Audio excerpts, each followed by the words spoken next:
ఆంధ్రప్రదేశ్ రాజకీయాల్లో కీలక మలుపులు తిరుగుతున్న సంకేతాలు కూడా కనిపిస్తున్నాయి. తెలుగుదేశం పార్టీ నాయకులు చెప్తూ ఉంటారు సుదీర్ఘ అనుభవం కలిగినటువంటి నారా చంద్రబాబు నాయుడు గారు అనేసి.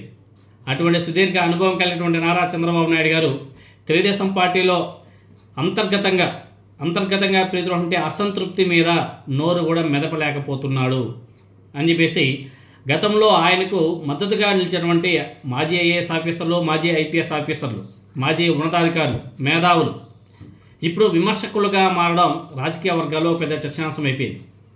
మాజీ ఐపీఎస్ ఆఫీసర్ నాగేశ్వరరావు గారు, అదేవిధంగా మాజీ ఐఏఎస్ ఆఫీసర్, ఇంకొక ఆయన మాజీ ఐపీఎస్ ఆఫీసర్ ఏబి వెంకటేశ్వరరావు, ఇలా చాలామంది ఇప్పుడు విమర్శకులుగా మారిపోయారు.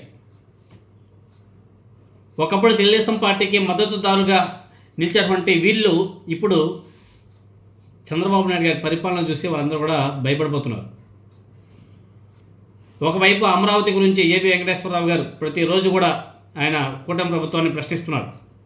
తర్వాత నారా చంద్రబాబు నాయుడు గారు చేసే పరిపాలన మీద మాజీ ఐపీఎస్ ఆఫీసర్ నాగేశ్వరరావు గారు ఎప్పటికప్పుడు గతంలో ఆయన తీసుకుంటున్న నిర్ణయాల గురించి కూడా ఇప్పుడు ఆయన ఒకసారి రిపీట్ చేస్తూ గుర్తు చేస్తూ నారా చంద్రబాబు నాయుడు గారిని ప్రశ్నిస్తున్నాడు. గతంలో రాష్ట్ర విభజన అంశాల మీద కూడా ఆయన విమర్శలు చేస్తున్నారు. చంద్రబాబు నాయుడు గారు అదేవిధంగా నారా లోకేష్ నాయకత్వ శైలి మీద కూడా అసంతృప్తి వ్యక్తం చేస్తున్నారు. సంకుచిత దృష్టితో ముందుకు సాగుతున్నారు. గత ఎన్నికల పరాజయాల నుండి సరైన పాఠాలు నేర్చుకోలేదనే విమర్శలు కూడా గట్టిగా వినబడుతున్నాయి. గ్రామీణ స్థాయి పార్టీ కేడర్, సాధారణ ప్రజలతో సంబంధాలు కంప్లీట్గా బలహీనపడ్డాయి. ఈ ధోరణి భవిష్యత్ ఎన్నికల మీద ప్రభావం చూపవచ్చు అని చెప్పేసి ఆందోళన వ్యక్తం చేశాడు మాజీ ఐపీఎస్ ఆఫీసర్ నాగేశ్వరరావు గారు. ఇంకా నారా లోకేష్ గారి ప్రాధాన్యత పెరిగిన తర్వాత పార్టీలో సీనియర్లు, పాత మద్దతుదారులు కొత్త నాయకత్వానికి అలవాటు పడలేకపోతున్నారనే వాదన కూడా గట్టిగా వినబడుతుంది. ఒకప్పుడు మద్దతుగా ఉన్నటువంటి కొంతమంది ప్రముఖులు ఇప్పుడు వ్యతిరేక స్వరాలు వినిపిస్తున్నారు. అలా వినిపించడం వెనుక నాయకత్వ శైలిలో మార్పులే కారణమా అన్న సందేహాలు కూడా వ్యక్తమవుతున్నాయి. ఈ వ్యూహాత్మక మార్పా లేదా సహజ అసంతృప్తి ప్రతిఫలమా అన్నది స్పష్టత లేదు, చూడాలి ముందు. ఇదే సమయంలో దేశవ్యాప్తంగా జరుగుతున్నటువంటి నియోజకవర్గాల పునర్విభజన అంశం కూడా కొత్త చర్చకు దారితీస్తుంది. దక్షిణ భారతదేశ రాష్ట్రాలకు అన్యాయం జరుగుతుందనే వాదనలు గట్టిగా వినబడుతున్నాయి. ఇటువంటి నేపథ్యంలో కీలక పాత్రలో ఉన్నటువంటి నాయకత్వం మీద చంద్రబాబు నాయుడు గారు నాయకత్వం మీద స్పందన మీద కూడా విమర్శలు కూడా వెలువెత్తుతున్నాయి. రాజకీయ ప్రయోజనాల కోసమే చంద్రబాబు నాయుడు గారు మౌనం పాటిస్తున్నారనే ఆరోపణలు కూడా వినిపిస్తున్నాయి. మొత్తానికి పార్టీ అంతర్గత పరిస్థితులు, నాయకత్వం మీద పెరుగుతున్న అనుమానాలు మరియు బాహ్య రాజకీయ ఒత్తిడిలు ఇలా అన్నీ కలిపి తెలుగుదేశం పార్టీ భవిష్యత్తు మీద అనేక ప్రశ్నలు కూడా లేవనెత్తుతున్నాయి. పరిణామాలు రాబోయే రోజుల్లో పార్టీ దిశను ఎలా ప్రభావితం చేస్తాయనేది కూడా చాలా ఆసక్తికరంగా మారిపోయింది. అదేవిధంగా మాజీ ఐపీఎస్ ఆఫీసర్ నాగేశ్వరరావు గారు ఒక ట్వీట్ చేశాడు. ఆ ట్వీట్ చూస్తే నిజంగానే చంద్రబాబు నాయుడు గారు తన సొంత వ్యక్తులకు మేలు చేయడానికి రాష్ట్రాన్ని కూడా తాకట్టు పెట్టేస్తారన్న ఆరోపణలు కూడా గట్టిగా వినబడుతున్నాయి.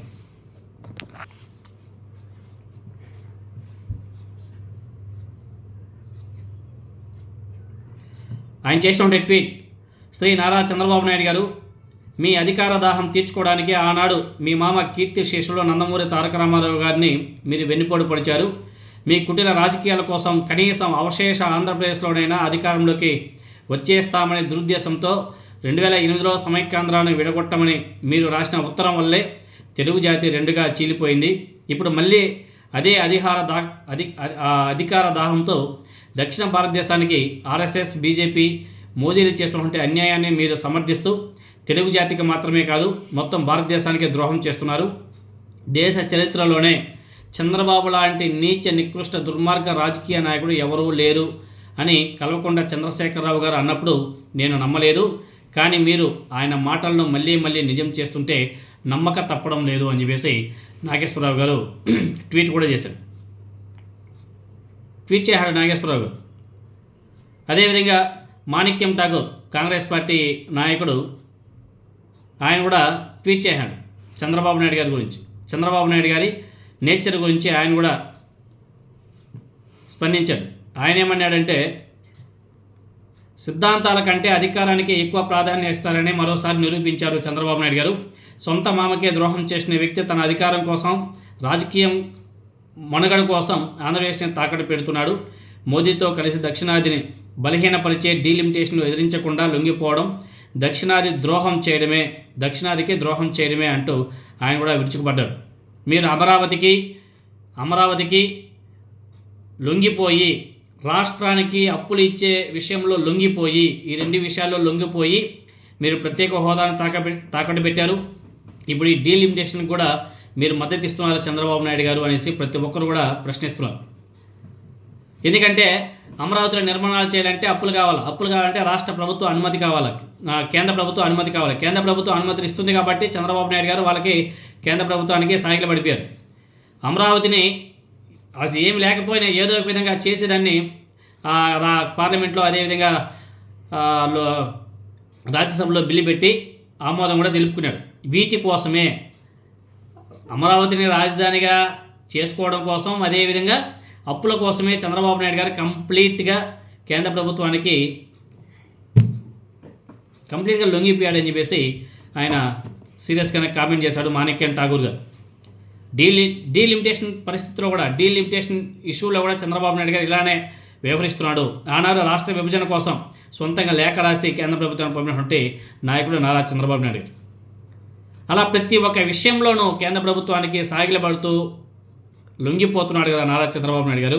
ఇటు రాష్ట్రానికి కానీ, ఇటు సౌత్ ఇండియన్ స్టేట్స్ కానీ ఏమైనా సరే లాభం చేకూర్చేలా ఒక్క నిర్ణయం అయినా సరే తీసుకున్నాడా అంటే పెద్ద గుణసున్నా. ఇది నేను ప్రశ్నించేది కాదు. మాణిక్యం ఠాగూర్ గారు, అదేవిధంగా గతంలో చంద్రబాబు నాయుడు గారి కోసం పనిచేసినటువంటి, ఆయన మీద ప్రేమను పెంచుకొని ఆయనకు మద్దతుగా నిలిచినటువంటి మాజీ ఐపీఎస్ ఆఫీసర్ నాగేశ్వరరావు గారు కూడా ట్వీట్ చేశాడంటే చంద్రబాబు నాయుడు గారి యొక్క పరిపాలన ఏ విధంగా ఉందో మీరు అందరూ కూడా అర్థం చేసుకోవచ్చు.